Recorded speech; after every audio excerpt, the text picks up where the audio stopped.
안녕하세요. 오늘 당신과 함께 깊이 파고들 자료는 철학자 니체에 관한 것입니다. 특히 그의 생애와 주요 작품들의 개요에 초점을 맞춰서 니체에 대한 당신의 궁금증을 좀 풀어드리는 시간이 될 겁니다. 네, 반갑습니다. 이 자료들을 보면 니체가 왜 정통 철학계에서는 약간 뭐랄까 별종 취급을 받았는지, 그러면서도 피카소부터 카뮤, 사르트르까지 정말 많은 예술가와 사상가들에게 어떻게 그렇게 큰 영향을 줄 수 있었는지 그 배경부터 설명하고 있어요. 아, 그렇죠.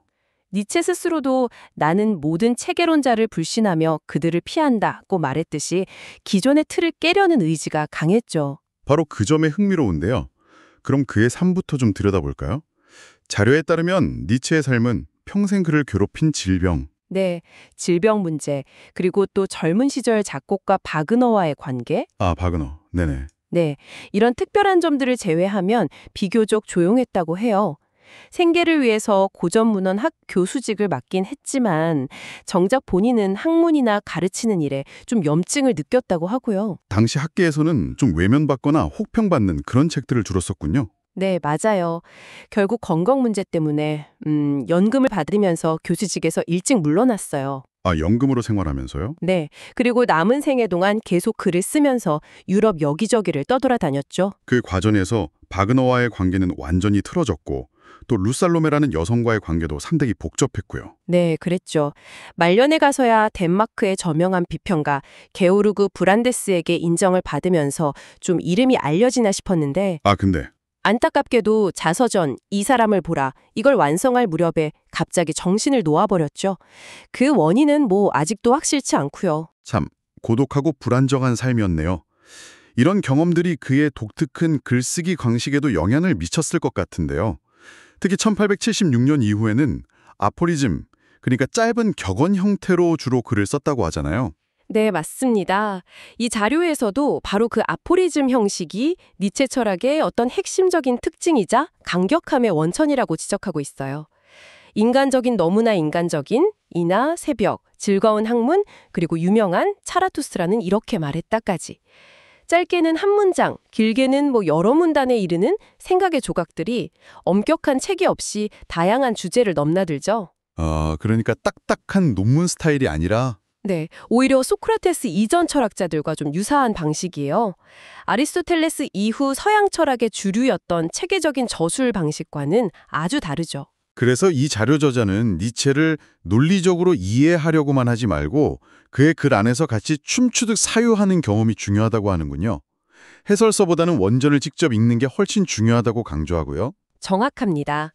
니체를 단순히 새로운 사상가가 아니라 삶 자체를 실험하며 사유하는 삶의 실험가로 봐야 한다는 거죠.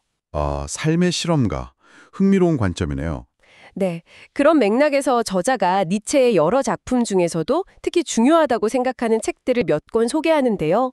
첫 번째로 꼽는 건 즐거운 학문입니다. 니체가 대학이라는 틀에서 벗어나서 좀 자유로운 정신 상태에서 쓴 책이거든요.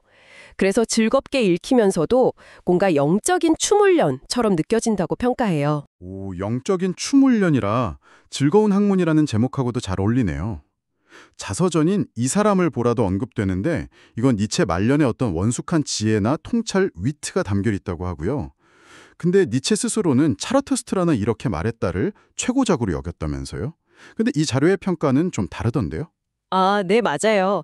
니체 본인의 생각과는 좀 다르게 이 저자는 차라투스트라가 앞부분은 정말 뛰어난데 뒤로 갈수록 상징이 너무 난해해진다고 봐요. 네. 그리고 더 재미있는 지적은 우리가 보통 차라투스트라를 되게 진지한 예언자처럼 생각하잖아요. 그렇죠. 근데 그게 아니라 어쩌면 예언자라는 인물 자체를 풍자하는 희극적인 캐릭터일 수도 있다는 거예요.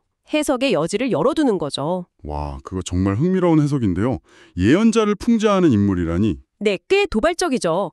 그 외에도 즐거운 학문과 좀 비슷한 새벽라든가 말년에 아주 왕성하게 쓴 우상의 황혼, 안티크리스트 같은 책들도 언급하고요.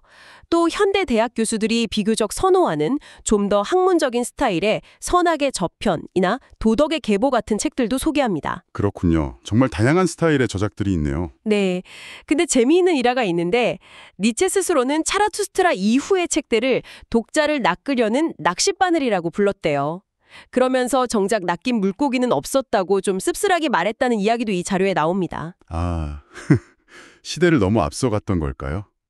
네, 오늘 니체의 평범하면서도 또 비범했던 삶의 궤적과 그의 독특한 아포리즘 스타일, 그리고 주요 작품들에 대한 자료 속 통찰들을 빠르게 훑어봤습니다. 기존의 체계를 끊임없이 의심하고 뒤집으려 했던 그의 모습에서 당신은 어떤 점이 가장 인상 깊으셨나요? 역시 니체가 당대의 어떤 진리나 가치 같은 것들을 그냥 당연하게 받아들이지 않고 그 근본부터 질문을 던졌다는 점인 것 같아요. 이게 오늘날 우리가 너무나 당연하게 생각하고 무심코 받아들이는 많은 것들에 대해서도 다시 한번 질문을 던지게 만들거든요. 그렇죠. 당연함에 대한 질문.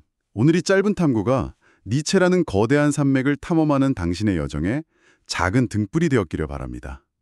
마지막으로 이런 질문을 한번 던져보고 싶네요. 만약 니체가 지금 바로 이 21세기에 살고 있다면 그는 어떤 가치나 믿음을 가장 먼저 뒤집어버려 했을까요? 한번 생각해 보시면 좋겠습니다.